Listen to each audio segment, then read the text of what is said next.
Les médias et les réseaux sociaux marocains commentent abondamment depuis jeudi l'affaire de la mort de 2 personnes à la frontière maritime avec l'Algérie.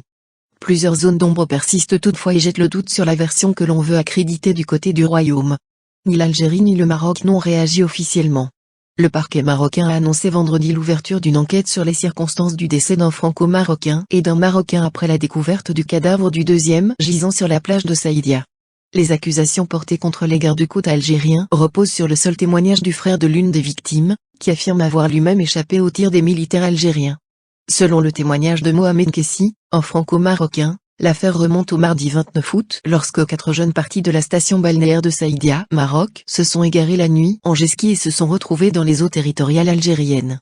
Les gardes-côtes algériens leur auraient tiré dessus, tuant 2 personnes, un Marocain et un franco-marocain. Une autre personne aurait été arrêtée et serait détenue en Algérie. Sollicité par des médias français, le gouvernement marocain n'a pas souhaité commenter cette affaire. La diplomatie française s'est contentée pour sa part de confirmer la mort d'un ressortissant français. Pour une affaire d'une telle gravité, dans un contexte de vive tension entre les 2 pays, le silence du gouvernement marocain est pour le moins curieux. En novembre 2021, lorsque l'aviation marocaine a assassiné 3 commerçants algériens à la frontière avec le Sahara occidental, l'Algérie avait réagi au plus haut niveau de l'État et saisi toutes les instances internationales. Le silence de Rabat est le premier signe qu'il y a beaucoup de non-dits dans cette affaire. Les autorités marocaines ne souhaitent peut-être pas assumer des accusations farfelues, laissant le soin aux médias et aux réseaux sociaux de le faire, comme il est de coutume depuis quelques années. Des zones d'ombre qui jettent la suspicion sur la version marocaine. Car dans la version qui tourne en boucle depuis quelques jours sur les réseaux sociaux, il y a beaucoup d'incohérences et de zones d'ombre qui suscitent moult interrogations. D'abord, les 4 jeunes sont-ils réellement des vacanciers? Si tel est le cas, qu'étaient-ils venus faire en pleine nuit à la frontière entre 2 pays aux relations extrêmement tendues et qui n'entretiennent plus de relations diplomatiques depuis août 2021?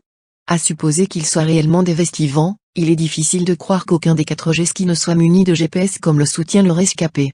Ce dernier a bien pu retrouver la direction du Maroc, en pleine nuit après l'incident. Ce qui jette la suspicion sur la qualité des 4 vacanciers et leurs réelles intentions. Qui étaient-ils et qu'étaient-ils venus faire en pleine nuit à la frontière maritime entre l'Algérie et le Maroc?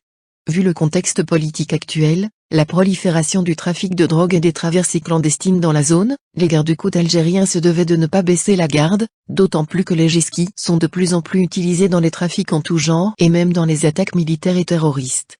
Quant à l'accusation d'avoir tiré sans sommation et avec l'intention de tuer, proférée à l'égard de l'armée algérienne, c'est le même rescapé qui l'a démenti par la suite de son récit. Une personne a été interpellée, ce qui suppose que celle-ci a obtempéré et que les autres auraient refusé de le faire.